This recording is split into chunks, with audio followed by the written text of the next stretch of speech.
Zaka ni nguzo ya tatu katika nguzo tano za Uislamu.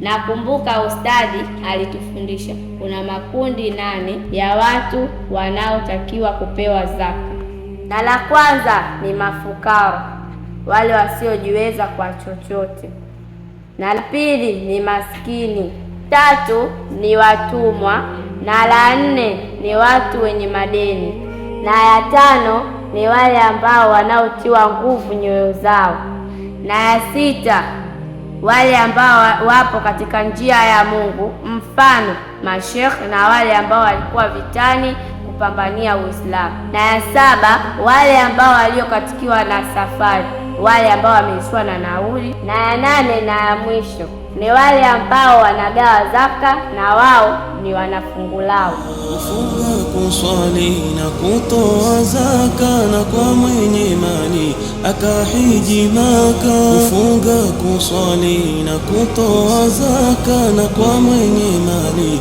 akahiji Maka. 4 kamili zishakamilika, shahada awali tushaitamka. 4 kamili zishakamilika, shahada awali tushaita